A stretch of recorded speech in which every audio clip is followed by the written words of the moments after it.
सड़क पर जश्न, सामने खुर्रम मिसाइल। और ट्रंप पाकिस्तान का डबल गेम कैसे एक्सपोज किया ईरान ने। स्ट्रेट ऑफ हॉर्मूज पर ट्रंप के सारे पैतरे फेल। वहां तो वो हो रहा है जो अमेरिका ने भी नहीं सोचा था। अब उसके बारे में आपको बताता हूं। डोनाल्ड ट्रंप को कुछ समझ में नहीं आ रहा, ये तो पिछले कई दिनों से दिख रहा है। ईरान उनके लिए वो आउट ऑफ सिलेबस वाला मामला हो गया है, जिसको पेपर लेके बैठे तो थे कि 5 मिनट में पेपर खत्म करके निकल जाऊंगा एग्जामिनेशन हॉल से। ऐसा फंसे हैं कि पेपर पे पेपर मांगना पड़ रहा, सॉल्व नहीं हो रहा ईरान। एक तरफ ट्रंप कहते हैं कि ईरान से बात नहीं की तो सब कुछ उड़ा दूंगा, ईरान ने अगर बात नहीं की। दूसरी तरफ अपनी तरफ से अचानक सीज फायर बढ़ाने का ऐलान कर दिया। इस बार सीज फायर बढ़ाने की कोई डेट भी नहीं दी। इतना घबरा गए कि अनिश्चित काल के लिए सीज फायर जो है वो कह दिया कि चलता रहेगा। अब बार बार बढ़ाने पे बेइज्जती होगी तो कह दिया कि एकदम अनिश्चित काल है सीज फायर। अब चलने दो, देखते हैं कब होगा। आप सोचिए बॉस, ट्रंप ये सब तब कर रहे हैं जब आज ही पाकिस्तान में दूसरे दौर की बातचीत होनी थी, लेकिन ये बातचीत तो हुई नहीं। ट्रंप की बेइज्जती अलग हो गई, मुनीर की अलग भद पिट गई, क्योंकि मुनीर इंतजार करता रह गया। ना ईरान का कोई नेता पाकिस्तान पहुंचा, ना ट्रंप की टीम से कोई पाकिस्तान आया। बताइए, मुनीर वहां जो है वो हाथ में डोंगा लेके सब्जी लेके खड़ा रहा, शहबाज पूड़ी लेके कि कोई आएगा तो पूड़ी सब्जी खिलाएंगे। ना अमेरिका से कोई आया, ना ईरान से कोई आया। ये तो इन लोगों का हाल है। चलें मीडिएट करा। अब ईरान कैसे ट्रंप का मजाक उड़ा रहा है, मुनीर को उधेड़ रहा है, आज आपको दिखाऊंगा। आपको यह भी बताऊंगा कि कैसे ट्रंप के सारे पैतरे एक के बाद एक फेल होते जा रहे हैं और क्या ट्रंप ने फाइनली हार मान ली है। आप यह भी देखिए कि आज ट्रंप ने कहा कि हॉर्मुज स्ट्रेट को ब्लॉक करके अमेरिका ईरान को तगड़ा नुकसान पहुंचा रहा है। ट्रंप कह रहे हैं कि ईरान को हर दिन $500 मिलियन का नुकसान हो रहा है। अरे भाई, अगर ट्रंप का मकसद ईरान को आर्थिक रूप से नुकसान ही पहुंचाना था तो ईरान के साथ युद्ध में अमेरिका के लाखों करोड़ों डॉलर फूकने की क्या जरूरत थी। यह काम तो बिना युद्ध के कर देते तुम। अब हॉर्मुज स्ट्रेट का क्या हाल है, वहां ईरान अमेरिका की नाकेबंदी कब हटेगी, आज आपको पूरी डिटेल बताऊंगा। लेकिन पहले आज जो ट्रंप की, मुनीर की, शहबाज की बेइज्जती हुई है, स्ट्रेट ऑफ हॉर्मुज पे क्या हुआ है, ईरान ने क्या किया है। अमेरिका और ईरान के बीच 8 अप्रैल से सीज फायर लागू हुआ था, जो आज 22 अप्रैल को खत्म हो रहा था। इसलिए अमेरिका चाहता था कि सीज फायर की डेडलाइन खत्म होने से पहले ईरान के साथ बातचीत का कोई तो हल निकले, क्योंकि पहले 11 और 12 अप्रैल को पहले दौर की बातचीत फेल हो चुकी थी। इसलिए अमेरिका आज होने वाली बातचीत से बहुत उम्मीद लगाए बैठा था, लेकिन ऐसा कुछ नहीं हुआ। उधर पाकिस्तान दोनों पक्षों के बीच दूसरे दौर की बातचीत की मेजबानी के लिए ताबड़तोड़ तैयारी कर रहा था। इस्लामाबाद में कई सड़कों को ब्लॉक कर दिया। ईरानी और अमेरिकी डेलीगेशन को वीवीआईपी ट्रीटमेंट देने की पूरी तैयारी करके बैठा था।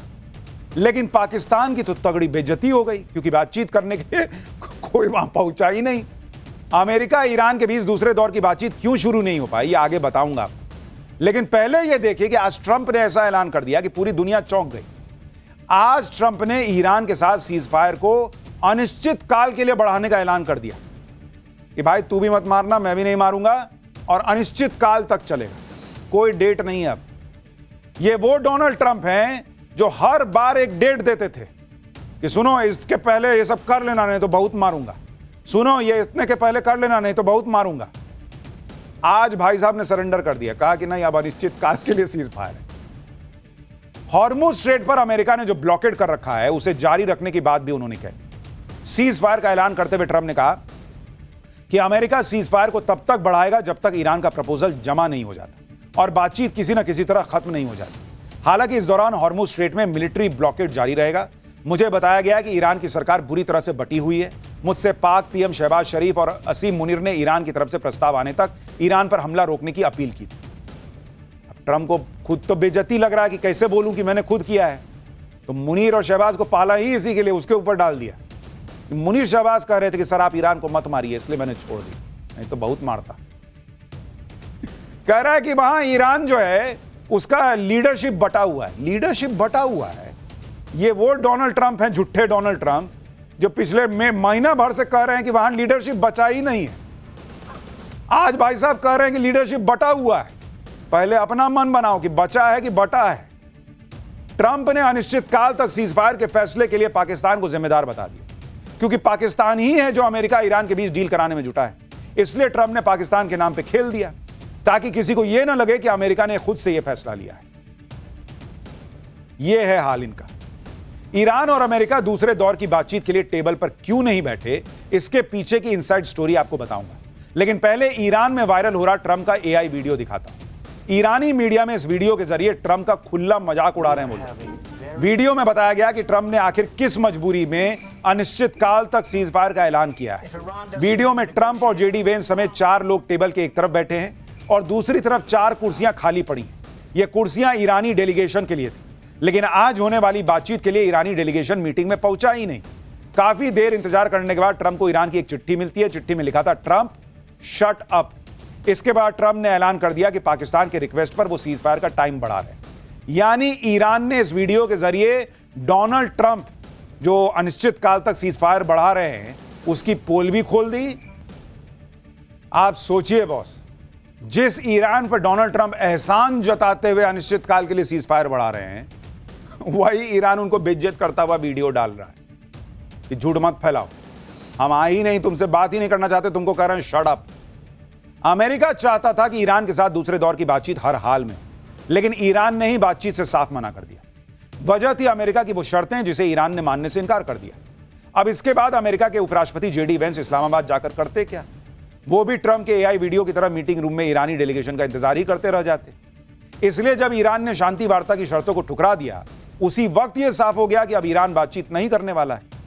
आप देखिए कि जेडी वेंस कल शाम को ही इस्लामाबाद पहुंचने वाले थे और आज दोनों पक्षों के बीच बातचीत होने वाली थी, लेकिन ईरान के इनकार के बाद उन्हें अपना पाकिस्तान दौरा कैंसिल करना पड़ा। दूसरे दौर की बातचीत के लिए अमेरिका ने एक अहम शर्त यह रखी थी कि ईरान अगले 20 साल तक यूरेनियम संवर्धन नहीं करेगा, जबकि ईरान 3 से 5 साल की अस्थायी रोक पर तैयार था। इसलिए बात बन ही नहीं पाई और ईरान ने दूसरे दौर की बातचीत के लिए टेबल पर बैठने से ही मना कर दिया।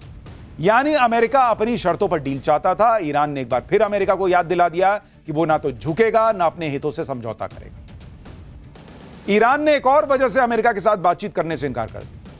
वो वजह क्या है बताऊं, लेकिन पहले यह देखें कि ईरान अमेरिका मीटिंग की एक तस्वीर जो पाकिस्तान से लेकर नॉर्वे तक जबरदस्त वायरल हो रही। जब 11 अप्रैल को इस्लामाबाद में अमेरिकी उपराष्ट्रपति जेडी वेंस और ईरान के बीच शांति वार्ता हो रही थी, उस वक्त एक अजीब घटना ने सबका ध्यान खींचा।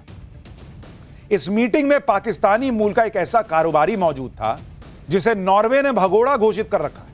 इस पाकिस्तानी मूल के कारोबारी का नाम है उमर फारूक जहूर। नॉर्वे के अखबार वर्डेंस गैंग ने उमर फारूक जहूर की पहचान की और उसकी पूरी कुंडली खोल दी। इसके बाद पता लगा कि जहूर तो बहुत बड़ा फ्रॉड है। इसने कई देशों में घपलेबाजी कर रखी है। जहूर पर नॉर्वे में करोड़ों डॉलर की धोखाधड़ी का आरोप है। लंबे समय से नॉर्वे पुलिस को जहूर की तलाश थी।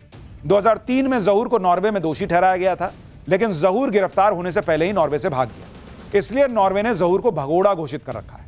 नॉर्वे के अलावा स्विट्जरलैंड में भी जहूर एक डील में घपले का आरोपी है। 2004 में स्विट्जरलैंड पुलिस ने एक मामले में जहूर को आरोपी बनाया था। अब आप सोच रहे होंगे कि जहां दो देशों के बीच युद्ध रोकने को बात होनी थी, वहां पर पाकिस्तानी मूल का एक करप्ट और भगोड़ा बिजनेसमैन कर क्या रहा था? यह उमर फारूक जहूर मुनीर की आंखों का तारा है। हर फ्रॉड मुनीर को पसंद आता है बॉस।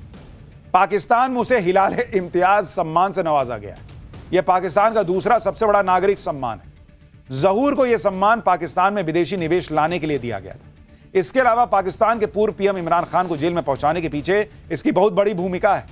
मुनीर के इशारे पर जहूर तोशाखाना केस में विसल ब्लोअर बन गया और गवाही देकर इमरान को जेल पहुंचा दिया। इसलिए शहबाज सरकार और मुनीर का इसको पूरा बैकअप रहता है। और सोचिए क्या डील चल रही है कि एक करप्ट आदमी उस डील को कराने पहुंचा हुआ जेडी वेंस से मिल रहा है। यह तो हाल है पाकिस्तान का। शहबाज और मुनीर ने पूरा जोर लगाया कि कैसे भी ईरान अमेरिका के बीच डील फाइनल करवाकर वो दुनिया भर में अपनी आतंकी देश वाली इमेज सुधार ले। लेकिन जिस तरह ईरान को ट्रंप की बातों पर यकीन नहीं, उसी तरह पाकिस्तान पर भी ईरान को रत्ती भर का भरोसा नहीं। पाकिस्तान की चालाकी को ईरान ने समझ लिया और उस पर तीखा हमला बोला। ईरान के सरकारी टीवी चैनल पर पाकिस्तान को खूब लताड़ा जा रहा है। ईरान की मीडिया में पाकिस्तान को लेकर क्या कुछ चल रहा है, वो कुछ बातें आपको बताता हूं। ईरानी मीडिया में कहा जा रहा है कि पाकिस्तान मध्यस्थता के नाम पर डबल गेम खेल रहा है। आसिम मुनीर पक्षपातपूर्ण मध्यस्थता कर रहे हैं। पाकिस्तान पब्लिकली अमेरिका के साथ है, लेकिन अंदर खाने तेहरान के साथ संपर्क में है। ईरान के 10 सूत्रीय प्रस्ताव को पाकिस्तान ने नजरअंदाज कर दिया है। पाकिस्तान अमेरिका समर्थित 15-16 नई मांगे आगे बढ़ा रहा है। यानी ईरान कह रहा है कि यह आदमी बीच में नौटंकी कर रहा है, मुनीर और ये शहबाज, ये लोग अमेरिका की तरफ से खेल रहा है, तो खेलेंगे, वे जो भीख दे रहा है उसी की तरफ से ना खेलेंगे। लेकिन ईरान को और दुनिया भर की मुस्लिम कम्युनिटी को समझ में आ रहा है कि जो पाकिस्तान आतंकी भेजता है, जबरदस्ती कश्मीर का मुद्दा बनाता है, उसके अंदर का मुसलमान प्रेम कहां चला गया? ईरान के नाम पे डॉलर के सामने सब फेल हो गया। ये तो ईरान एक्सपोज कर रहा है बॉस। ईरान अपनी शर्तों पर डील करेगा, ये उसने क्लियर कर दिया। अमेरिका ने बातचीत के लिए ईरान के सामने शर्तें रखी, तो ईरान ने भी अमेरिका के सामने शर्त रख दी। ईरान ने कहा कि बातचीत तभी होगी जब अमेरिका हॉर्मुज से अपनी नेवी की नाकेबंदी हटा ले। ईरान के संयुक्त राष्ट्र राजदूत अमीर सईद इरावानी ने कहा कि तेहरान अमेरिका की तरफ से अपनी नौसैनिक नाकेबंदी समाप्त करने के तुरंत बाद बातचीत के लिए तैयार है, लेकिन उसके लिए अमेरिका को सबसे पहले संघर्ष विराम के उल्लंघन को रोकना होगा। यानी ईरान इस बात से चिढ़ा हुआ है कि एक तरफ तो अमेरिका ने सीज फायर का ऐलान किया, लेकिन दूसरी तरफ हॉर्मुज की नाकेबंदी करके बैठा है और उसके जहाजों पर कब्जा कर रहा है। तो सीज फायर कौन बात का हुआ भाई? इधर ट्रंप के अनलिमिटेड सीज फायर वाले ऐलान के बाद जब लोगों ने यह कहना शुरू किया कि अमेरिका ने ईरान के आगे सरेंडर कर दिया, ट्रंप झुक गए, ईरान ने अमेरिका की शर्तों को डस्टबिन में डाल दिया, तो इस पर डैमेज कंट्रोल के लिए ट्रंप ने एक और पोस्ट किया। ट्रंप ने कहा कि ईरान आर्थिक रूप से ढह रहा है, ईरान चाहता है कि हॉर्मुज स्ट्रेट को तुरंत खोल दिया जाए, ईरान के लोग नकदी के लिए तरस रहे हैं, ईरान को हर दिन $50 करोड़ का नुकसान हो रहा है, ईरान की सेना और पुलिस को सैलरी नहीं मिल रही है।